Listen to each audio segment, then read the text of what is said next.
Perfect. Thank you. Mike, from one great Michigan running back to another, what do you think Blake's legacy is going to be at Michigan when he's done? He's one of the best backs of all time.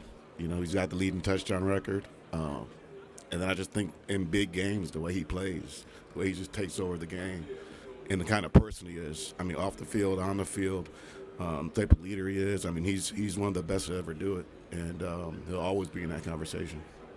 Trevor Keegan said that he could see it in Blake's eyes during overtime. I guess what did you see from him leading up to that overtime and obviously the big run? Yeah, I think the big thing is he wanted the ball, and he wanted that game bad, and he wanted the ball to be in his hands because he knew he'd do something to make a play. And he did it. I mean, it was a heck of a run. And like 2 runs in overtime that were just awesome. And the O-line did a great job. Everybody did a great job, but he's just special. You coached with a lot of these guys from Washington and Indiana, and Michael Penix as well. Yeah. What was that experience like in Indiana, 2019-20, those 2 years?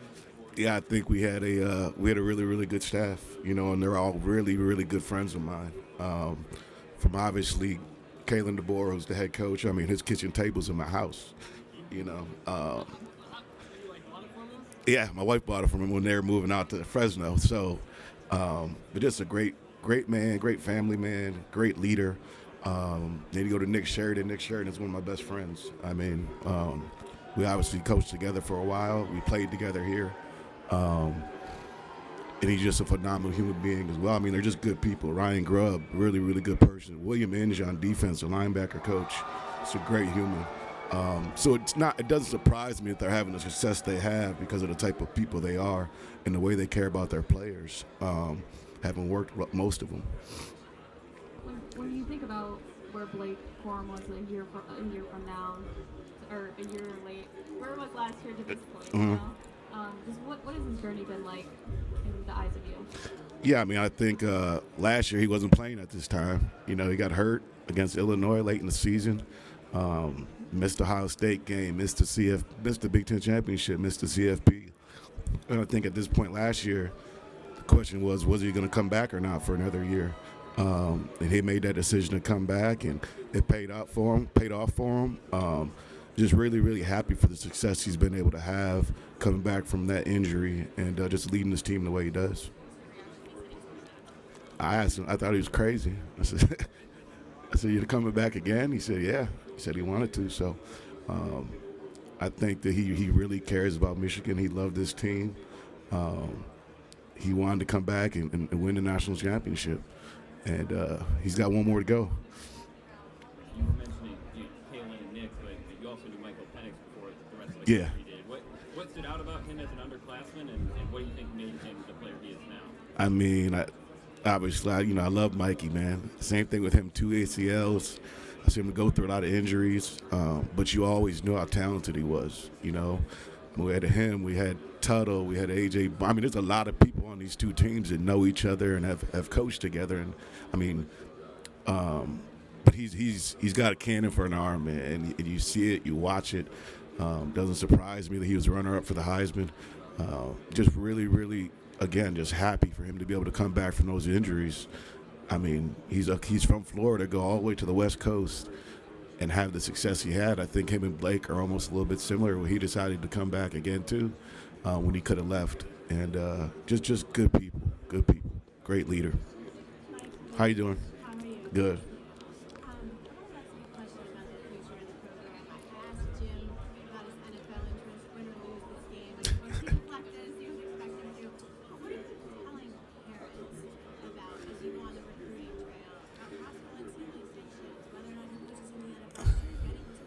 Yeah, you get the questions, and I mean, you answer in a way. I mean, I don't know where anybody's going to be next year, right? I don't know where anybody's going to be tomorrow.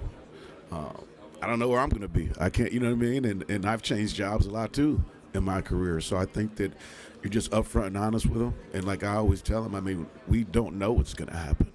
There's a lot of stuff out there. There's a lot of rumors. There's some stuff's true, some stuff's false. I mean, I just go day by day, and we'll figure it out. And the one thing about the kids that we recruit is they're coming to Michigan for Michigan, right? For the program, for the academics, for the history, for the tradition. The kids that come here love Michigan. And we always said as I was here, Michigan's never been ran by one man, not one coach, not one player. Michigan always finds a way to have success, so I think that no matter what happens, no matter what the future holds, we'll be just fine. Why is this year different? I mean, you got to a certain point last year, right? You got farther this year, but you got obstacles. What was different about this year's team? Was it the obstacles? Nah, I think that they're really resilient, and I think when you have leaders, you lose back-to-back CFPs 2 times in a row in the semis, and they all came back with the same mindset. I've never seen a team just talk about the national championship all the time. I've always been one of those guys who win one game before the next game, and these guys, every time at the end of practice, they're like, "We're winning the national championship. We're winning the national championship." From Blake to JJ to Chris Jenkins, to Junior Colston. We have a lot of really, really good leaders on this team, and that's what makes them special. Because you win with the guys. Those guys have all been here. They've been through it. They've won. They've lost. But they're really, really resilient group, and it just starts with the leadership. I wanted to go back to that 2020 Indiana season. Yep, we beat Michigan that year. Yes, we did. Those 6-2, you don't get into the Big Ten championship. Yeah. You change the rules to what Ohio State. What do you remember about that feeling at that time? Yeah, obviously you were highly, highly upset. I think it's funny because Jack Tuttle was just talking about it because he was on that team as well. And the rules are the rules. You can't win everything. You can't change everything. But we had a special team that year, and you never just forget the success that we had, and the players on that team were just awesome human beings as well. So obviously we thought that we got screwed a little bit, but it doesn't matter now. I always tell people we should have beat Ohio State that year if we wanted to go. So 14 playoff, 12 team next year. Do you ever think back to your playing career and saying, "Man, in 2006 we had a 14 playoff. I might have another ring on my finger"? No, that's a long year. I didn't think about those things back then, to be honest. Now, don't really. I've really never thought about that before. I just think it's amazing the way college football has changed. It used to just be the bowl games. It used to just be the Rose Bowl, right, that you want to go to with a Big Ten championship at Michigan. And now, you got a million kids opting out if they're not in the CFP games. You got guys that aren't playing for their teams anymore in the bowl games. So at 12, you're getting towards the NFL model of playoffs, and everybody's going to have an opportunity. There's going to be more teams in there next year that deserve it. I think everybody knows what happened to Florida State this year. There's no way they shouldn't have had an opportunity to play for a national championship and prove themselves. So next year, those things, it's going to be the 13th team now that complains, right? So there's always going to still be people complaining, but it does give, I think there's a little more parity now with all those teams being, having 12 teams and giving them all a chance. Mike, Coach Harbaugh said that JJ is the greatest quarterback in the history of Michigan football, in his opinion. I'm just curious, from your standpoint, what are the dynamics that allow Coach Harbaugh to say something like that about a guy who's still playing, and also for him to take it the right way? And that's not something you can tell every player, and while they're still in the middle of their career. Yeah, I think the maturity that JJ shows, and he understands that the work's never done, and he understands how great he wants to be. He understands the opportunity he has to go down as the greatest quarterback in Michigan history. I think Jim says that because Jim truly believes it. And JJ McCarthy is a special, special player. Throwing the ball leadership-wise, running the ball around. So I think that he's going to go down as one of the best quarterbacks in history, without a doubt. Especially, he's been to 3 CFPs. 3 Big Ten championships as a starting quarterback. There's not many quarterbacks in Michigan history that can say they've done that. So I think that everything Coach says is true, and I think that he will go down as one of the best quarterbacks in Michigan history. And obviously, when you say that, people bring up the name Tom Brady. Mm-hmm. It seems like Tom and JJ have a good relationship. Mm-hmm. Just in terms of his ability to take that comparison the right way. Mm-hmm. Do you think it motivates him? Do you think it inspires him? I don't Curious what your thoughts are there. Yeah, I mean, I think he loves the pressure. He loves those. He loves being compared to that because he knows he has to show up and work every day. It's just who he is. It's just every day, the work, the studying, the game plan, coming in, telling coach what plays he likes, what plays he doesn't like. The maturity I've seen over him the last 3 years and the leadership he has on his team. I think that his head is always equal. I mean, it's always even. You know, he doesn't get too high, he doesn't get too low. He can make a mistake and bounce right back, or he can have tons of success and still be the same person every day. So, really, really special kid, and he's obviously one of those reasons that we're in this game. Hey, Mike, you mentioned earlier about the 12-team playoff, opt-outs with the 4-team playoff. Do you ever envision somewhere in the future where kids would actually opt out, and even if they are in the playoff and not playing the playoff? Do you think we're ever going to get to that point? Yeah, I think anything is possible, right?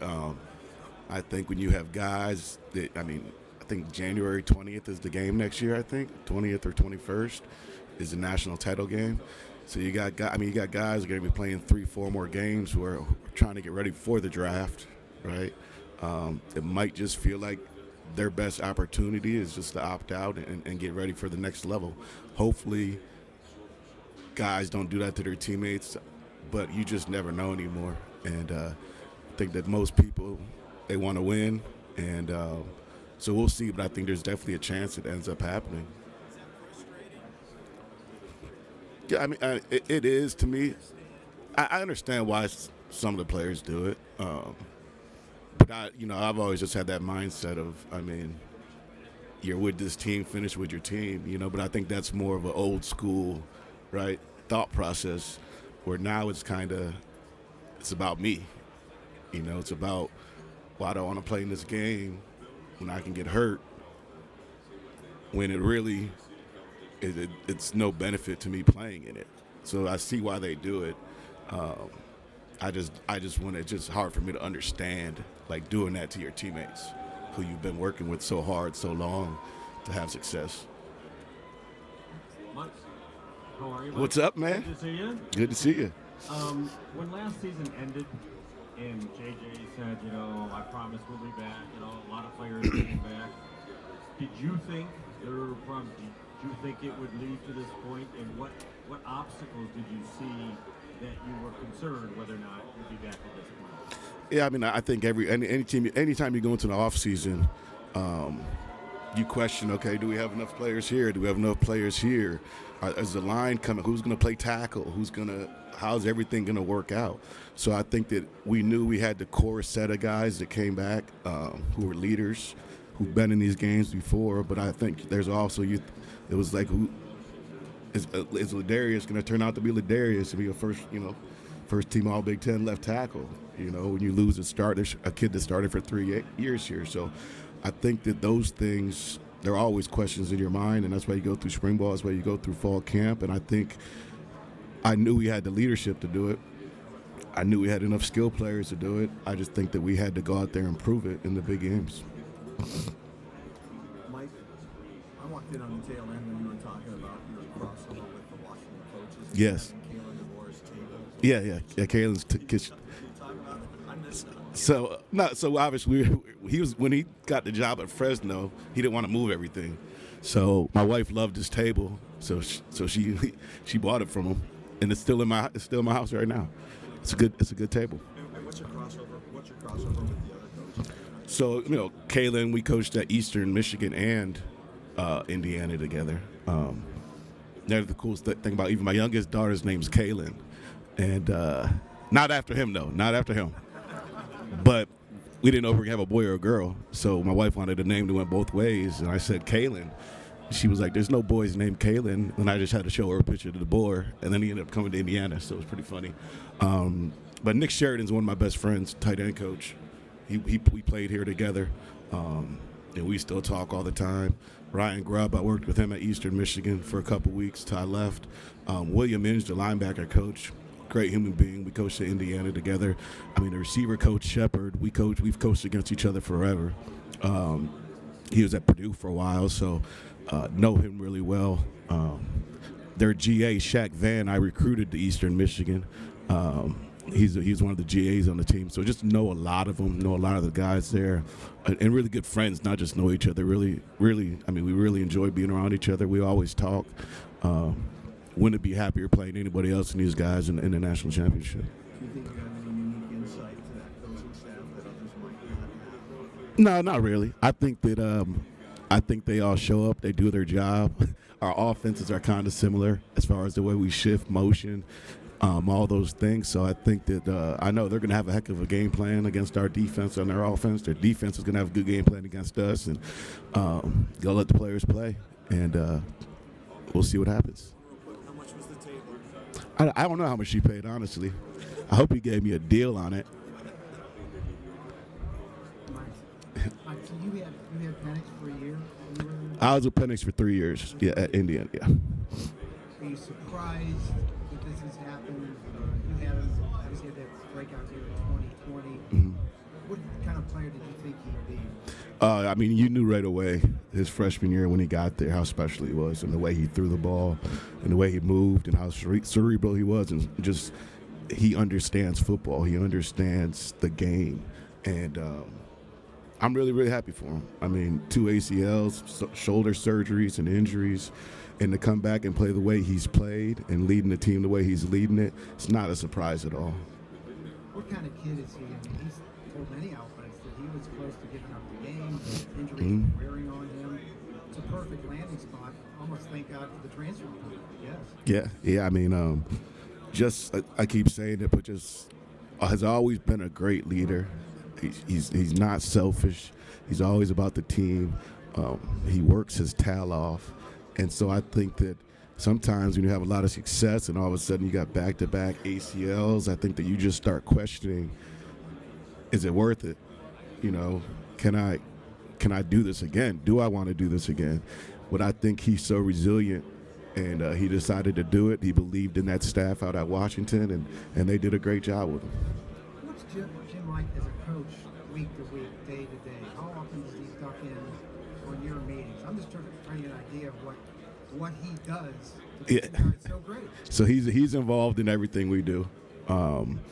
He pops in, tells us when we do things wrong, tells us when we do things right, and he's the same every day. He's going to be first one in the office and the last one out, and we know how hard he works, and so we really just don't want to let him down, and we try to bring that same energy, that same effort every single day.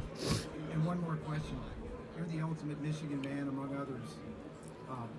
Describe the longing Michigan has to get to this spot and to win the national championship. You've been right in the trenches. Yeah, I think that we've been close. We've had good teams. Just haven't put it all together since '97. And I think that anytime you've had that long of a drought, it's such a great tradition of a football program. We need it. We want it. We're going to go get it. Thanks, Mike. Yep. Good. Everybody good? All right. Thank you.